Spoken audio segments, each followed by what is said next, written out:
Santa Clara, battle hardened right after the Pro Tour. This was last weekend. And I kind of wanted to play Verdance, except my local Steven has done incredibly well with Oscilio since his release. He went from doing pretty well in local events to top 8'ing all of our local events to winning a good chunk of our pro quests, all on Oscilio. And I played against him so many times, and he kept beating me a lot of the times. And I was like, damn, maybe there's something here. But every time I played the deck, it just like didn't work out for me. Just didn't get it. I got frustrated. I draw a lot of crap. Since then, the deck has been refined. The list is better. Now, I think there's so much room for the Oscilio list to improve. The cards might not be available yet, but I think there's a lot of room for the deck to grow. Lots of room for the deck to grow. And so I just watched him do that, and then we went to the Pro Tour, and he was on camera. He was the Oscilio on camera at the Pro Tour. And I watched him beat some people, and then I watched him beat a lot of people at the calling, and I was like, you know what? A lot of people have been asking me to try Oscilio out, so I was like, fuck it. Steven, teach me how to play Oscilio. So I basically pestered him with questions for like a week. But I could only play games on Talishar for like 2 days before the event. Because I just didn't have time. I just got back from London. I had to catch up on work. I had to catch up on school, right? I just did not have time. So I played Talishar for like 2 games. We're talking like, I don't know, 15 games of Talishar. I get the deck list. I drive up to Santa Clara because I'm not that far, only a couple hours away, in the morning of the tournament. Got my Oscilio deck, and I have my Verdance deck, just in case I get cold feet. Right before I get to the thing, I need to fill up on gas, and I'm pretty hungry, so I figured, I'll pull into a gas station, I'll grab like some of the hot food there, and then I'll dip. So I go in, I start loading my car with gas, start filling up, walk into the gas station, and they have chicken strips. And I was like, hell yeah, that's perfect. I don't want something super heavy, but I do want something that has a little bit more like protein in it. Chicken strips will be filling, and it won't make me feel like terrible. So I'm like, let me get some of those chicken strips. They hand them to me. I want to buy 3. I can only buy them in batches of 6. I'm a little sad about it. Whatever. So I have like this. They hand me this like paper. You know, like the like little paper tray almost. They're like that big. It's kind of almost like a bowl. It's what you'd see like a hot dog served in at like a barbecue, right? So they hand it to me in this, and the chicken strips are kind of like overflowing. So I'm holding them, and I'm trying not to drop them. They're like a drink in one hand with my napkins, my chicken strips.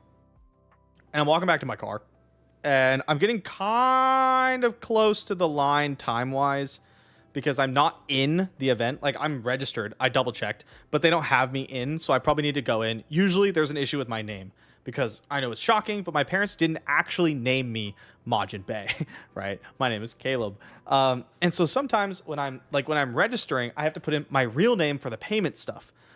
But MajiinBae for the actual like signing up. And sometimes there's just issues. So I need to get in there a little bit early so I could talk to the staff and get it fixed. And I'm walking back to my car, and I have my chicken strips and my drink and some napkins. And I slip in gasoline. Just enough to like one foot's planted and one foot goes forward. So it's like this motion, right? You're like, you know what I mean? Like slide forward, you're like, whoa. And so I go, whoa, and the chicken strips fly up out of the little thing. And I'm really hungry. So that would suck. But I, like fucking Spider-Man, catch every single chicken strip out of the air. Like 6 of them. Bang, bang, bang, bang, bang. All of them. I don't lose any. I have to stabilize it against my like sweater. But I have like chicken strip shit all on my shirt. But I saved them all. But now I'm flustered. So I get back in my car. I turn it on. Set the chicken strips down. Try to get some of the crumbs off me, right? Start the car. Put it in drive. Start driving. Astute viewers may have noticed that I missed a step, which is to take the gas hose out of my car. I did not do that. I started driving, and I ripped the hose out of the pump. And I have about 20 minutes to get to the event. Woo. I'm like, fuck. I immediately like look, and I'm just waiting for the gas to start spewing out. Which it doesn't. Luckily, they engineered this with idiots like me in mind, so it's made to detach, but then you still have to like you still have to fix it. So I get charged like $300 for that. They're like, go talk to the girl inside. And I walk in and she's like, oh, you did a drive away? Put your credit card here. And I was like, I guess I did a drive away. Like, Anyway, not a great start to the event. I show up and I'm like, fuck it, whatever. I'm just going to play Oscilio. It's fine. I never even touched these cards in person. I'm sure it's fine. And so we start playing. And let me tell you, this deck is fucking cool, man. This deck is cool. I'm playing against Vincent, round 1.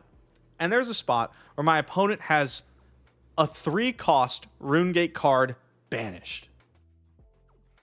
And 2 rune chants with 1 card in hand. So clearly, my opponent is going to banish their 1 card in hand, get the rune chant, cast the 3-cost RuneGate. I have Blast to Oblivion, and I cast it. Now, I can either do a bunch more damage. I can, like, bounce Sigil of Brilliance and, like, go again or whatever, and get, like, 5-6 more damage. Or I can bounce one of their rune chants. So I, like, lightning press my Blast to Oblivion, and I'm like, I'll bounce that rune chant. And they look at it, and they look at their hand, and they look at the 3-cost RuneGate in the Vanish Zone, and they go, man, that's really good. Go to their turn, banish a non-blood debt card, pass. I'll take 1 blood debt. Like, Blast to Oblivion just constantly caught my opponents off guard. I play against Enigma later in the day where I, like, bounce a Spectral Shield with a bunch of counters, and they go, huh. Can you get the list? It's the same list that was played in the Pro Tour by Steven. But I can dig it up later if you want. So I play against Vincent. I win. We have a good game. Round 2, I play against Vincent. I win. We have a great game. The issue is that there's like 130 people at this Battle Hardened. It's 7 rounds.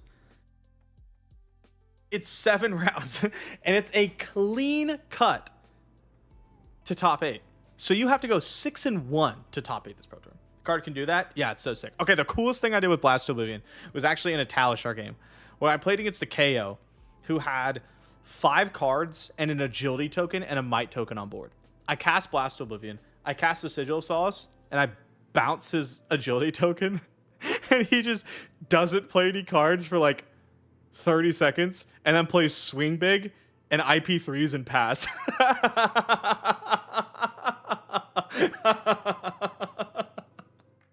I was like, hell yeah, let's go. It's just such a cool card. It's such a fun card. Anyway, so we're 2-0 in the event. We played against Vincent. We have to go at least 6-1 to top 8. I'm not going to remember all the rounds in order here, unfortunately. But I think I play against... I do remember all the heroes I played against. It's just maybe not the order. I do play against the Zen. We have a very good game where I use my Blast to Oblivion to bounce Zen State. That's awesome. Like, that was really cool. Blast to Oblivion's just, it's so sick. It's so sick. Win that game. We're 3-0. I sit at the number 1 table, and my opponent is playing Max the Hype Nitro. I look over, and the table next to me is -IE versus -IO. So the 3-0 tables, the top 2 tables are Oscilio versus Max, -IE versus -IO. Those are the top 2 tables, which I thought was hilarious. But even funnier is this game is how I realized that the Max the Hype Nitro Armory deck had been released. I, for some reason, thought it was coming out when like Gravy Bones Armory deck was coming out, right? I thought it was coming out with like the next set. And then my opponent plays a new card, and I'm like, wait a second. Luckily for me, my wizard has always been good in a max because they can't Nitro Mechanoid you. And so they just play as like a bad dash, i.e. like a boost dash. It's just a bad dash deck. And I asked my opponent, I'm like, so what is new about the deck? And he's like, nothing, man. I'm like, what good cards did you get from the armory deck? He's like, I don't know, like a blue. Like, ouch. Unfortunately, it seems the max deck is a bit of a disappointment. But I just thought that was funny that like I didn't know the armory deck was out, and then it was all like mechs and Oscilios.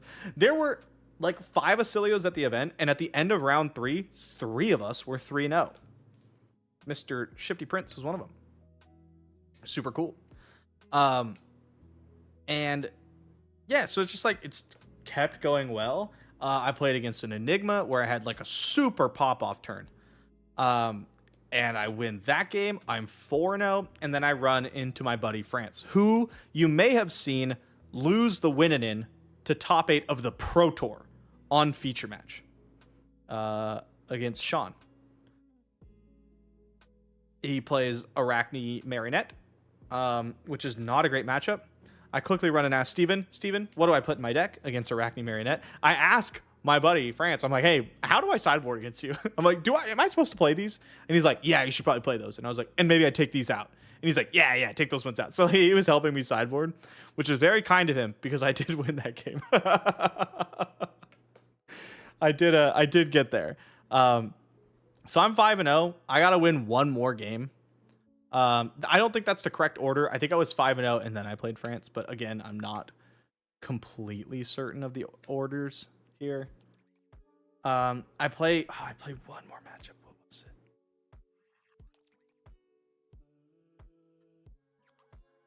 it? I'm so sorry to my opponent who I played that I can't remember.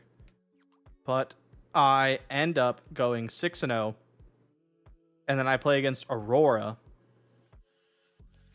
And I just have the goods. I mind warp for 8 twice in a row. It's just disgusting. Like, just gross stuff. And I beat the Aurora. And I end up 7-0. The only undefeated player in this entire Battle Hardened. With Oscilio. That I picked up 2 days earlier. Now, at this point in my Flesh and Blood career, it's become pretty obvious to me and others that I have some sort of plot armor sometimes. And it seems like that plot armor is at its strongest when I am first timing a wizard in a big tournament. So I think, maybe we're going to get there. Maybe we're going to get there. Unfortunately, my buddy Tao Tao also makes top 8. That part's not unfortunate. The unfortunate part is that he's 8th seed. So we have to play against each other. And the Arachne Marionette matchup is tough. Oscilio doesn't want to see Arachnes, right? We play the game, and I'm ahead. And then I'm not ahead. I put my opponent to 1. And I just, like, can't quite get there. And then there's a turn where I know he has a defense reaction in Arsenal, so I'm looking to just do it with Arcane. And I know I have instant shocks left. I have, like, Comet Storm in my hand. And I just disrespect a pump spell. I just say, you don't have it. And he had it. And I died. And that's sad. And I really should have just blocked with another card. I should have just blocked with another card. But again, I got really greedy. I think like my inexperience with the deck was showing. I don't know. Maybe I was like in my head about how hard the matchup is supposed to be. And then I just... Maybe I felt like I had to take a chance to win, even though that wasn't the case at all. So, yeah, that one's on me. I ended up losing. Tao Tao ended up winning. I watched him repeatedly scam his opponents. because they like just did not know how Arachne marionette stuff worked. And I was like, damn, dude, you're really getting people. And he's like, that's the only way I win the Enigma matchup is them not understanding how certain cards work. There's a part where he's like Arachne Black Widow and he pumps Kiss of Death with the ability. And then it has go again. So he attacks with something else afterwards. And then he flicks the Kiss of Death and triggers the Black Widow again, I think was the sequence. And we were like, holy shit, that's so cool. Like, I didn't know about that. And here's his opponent. So he won the entire Battle Hardened, which was really cool. If I've got Commissar and Shock, you just kill him before damage resolves. No, he's got Spell Void 2. AB2 Spell Void 2. That was the issue. Is that, like, for multiple turns, I needed one more point of damage, and I could not do it. He's a Terminator. He is the Terminator. So he wins the Battle Hardened. And then a bunch of us go over to a buddy's house to just like hang out and drink. There's like 12 of us there. And a couple of them bought a bunch of soju. And a lot of them brought a lot of alcohol, namely like whiskey and stuff. There's a lot of drinking going on. And two of my friends, I'm not going to name them because I don't want to like call them out, but I want to share what happened because it's hilarious. Two of my friends get too drunk. And one of them immediately throws up. So he bounces back. He's younger. Drinks way too much, throws up, bounces back. The other one is older. Drinks way too much, doesn't immediately throw up. And we're like, this is probably not going to end well. And then runs to the bathroom. We're all in the living room. And the bathroom's like, you have to take a turn to get to the bathroom. And there's like a hallway in between. And we assume he runs to the bathroom to go throw up. So pretty soon, someone goes to check on him. And finds that he had not made it to the bathroom. Instead, he sat down right in front of the bathroom door. Where they have this very techie cat litter, like almost hollow globe looking thing. I've never seen one of these before, but it's like a self-cleaning cat litter thing. And it like spins and self-cleans. And so he sits in front of that and just vomits all in this self-cleaning cat litter globe thing. It's giant. It's like this big, right? And so the thing is trying to clean itself. So it's like, but inside it is just all vomit. It's a fucking war zone. It's everywhere. It's everywhere. And he's just like, just done, so, right? And so we're trying to like get him to go like, oh, go to the bathroom, go like, you start rinsing off. We'll get this like taken care of. And he's like, not having it. And at one point he calls me over. He's like, Caleb. And so I come over. I'm like, hey, what can I do for you? And he goes, I need you to spectate what happened here. And I'm like, okay. And he goes, take a look around. What do you think happened here? And I was like, he's on the ground like this, right? Like, what do you think happened here? And I'm like, you drank a lot. You got really drunk. You didn't make it to the bathroom. You sat down and you threw up in the cat litter box. And he goes like this. He like looks around.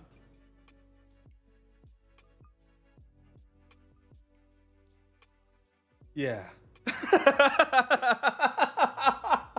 He's like, yeah, that sounds right. So he's just out of it, right? Eventually we get him cleaned up. We get it cleaned up. And yeah, that was the night. I don't fall asleep till like 3:30 because I'm low-key worried he's just gonna die. And yeah, I go to bed, I wake up, and I'm planning to go to the Pro Quest in the morning, but I don't want to because I got like no sleep and people are hungover. And ProQuest Plus pricing is like the EV's like not there, especially on a bigger event. Like we had 130 or so in the Battle Hardened. It's just like not there. So I was like, you know what? I'm just gonna drive home. So that's what I did. I drove home afterwards, and it was a good weekend. The only unfortunate part is that I made like, I don't know, 125, like $125 from the Battle Hardened, but that fucking gas pump cost me $300 because I dropped my stupid chicken strips and got frazzled. I'm still upset about that, but I played Oscilio and he was so fun. I finally like sat down and learned Oscilio, and it was so sick, and I plan to keep playing him, which I'm really excited about because like Enigma Aurora meta, the wizards were like not it. Obviously I thought there was some play there because I've been playing Verdants and stuff, but like now that they're kind of leaving, all of a sudden decks are about to get a lot blockier. Decks are going to get defensive. And you know who punishes defensive decks? Wizards do. So now we have Oscilio and Verdants that we can start playing into stuff. And when Aurora goes away, Kano can maybe come out to play. And we might not even have to play that super degenerate, disgusting version. I just want to play Kano again, right? I want to play Aether Spindle and stuff. Red Aether Flare. I want that. And I think maybe once Aurora leaves, Kano can afford to do that, which would be fun. But I'm just excited. We got like wizards that we can actually play now, and that's gonna be cool. What would I change about the list? Oh man, I think some of the sideboarding was not very clean. I think a lot of the numbers were kind of like, I'm gonna take out some of these, I guess. I'd like to get that more nailed down more concretely. I think Eclectic Magnetism should be played in every matchup. I think it should be main board 100% of the time. Because it's like, it blocks 3, which is good. It always helps convert hands when you don't have Go Again, which is your major fail case. It's just a good card. And yeah, some other stuff, some issues with some of the instants and things, but I'm pretty sure we'll work on it. We'll figure it out. And that was my Santa Clara weekend. It was fun. I have a pro quest on Sunday. I haven't decided which of the wizards I'm going to play, but guess what? I am going to play a wizard, and it's going to be a good time. So yeah, that was Santa Clara. I hope you enjoyed the quicker story time this time.